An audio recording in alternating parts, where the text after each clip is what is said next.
Bienvenue à tous. On plonge aujourd'hui au cœur d'un événement assez exceptionnel, la réouverture de Notre-Dame de Paris. Ah oui, le 7 décembre 2024. Une date qui restera gravée dans les mémoires.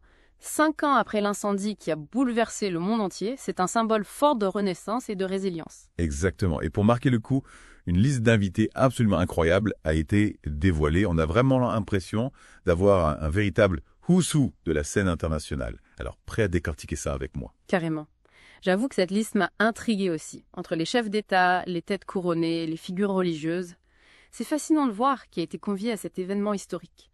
On va essayer de décrypter tout ça ensemble. Fait, Joe, ça commence par le commencement. On a des présidents, des premiers ministres, des rois et des reines. Ouais. On a l'impression d'être à un sommet de l'ONU. Oui, c'est vrai. On a par exemple le président français, évidemment, Emmanuel Macron, mais aussi le chancelier allemand, Olaf Scholz, la présidente de la Commission européenne, Ursula von der Leyen. Ça montre bien l'importance de Notre-Dame, pas seulement pour la France, mais pour toute l'Europe. C'est clair. Et puis, il a des noms qui sautent aux yeux, comme celui de Donald Trump. Il ne sera plus président des États-Unis à ce moment-là, mais il a quand même reçu une invitation. Ça soulève des questions. Ah oui, certains restent sectaires, sa présence, c'est un peu l'éléphant dans la pièce. Certains y voient une tentative de sa part de rester sur le devant de la scène internationale, même après avoir quitté la Maison-Blanche. D'autres interprètent ça comme un geste envers la France, un symbole des relations franco-américaines qui perdurent malgré les changements politiques. C'est intéressant comme analyse. Et en parlant de relations internationales, on ne peut pas passer à côté de la famille royale britannique. On sait que le prince William sera présent, mais pas le roi Charles. Qu'est-ce que vous en pensez? C'est un choix qui a beaucoup fait parler, effectivement.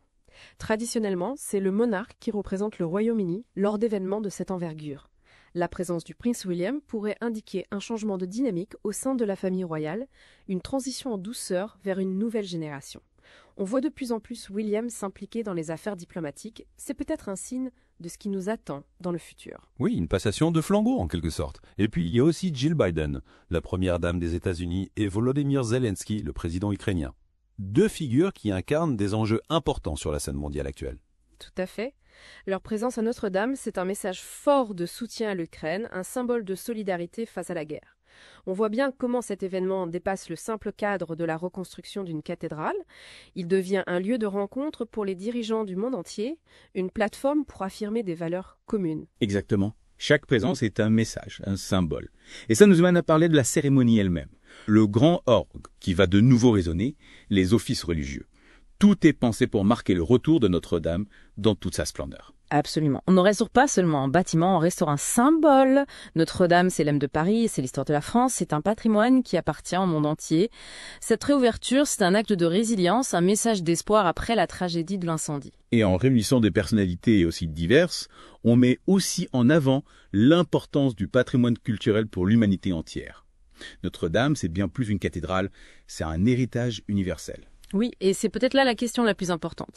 Est-ce que cette union autour de Notre-Dame peut inspirer une plus grande collaboration internationale pour la préservation du patrimoine culturel mondial?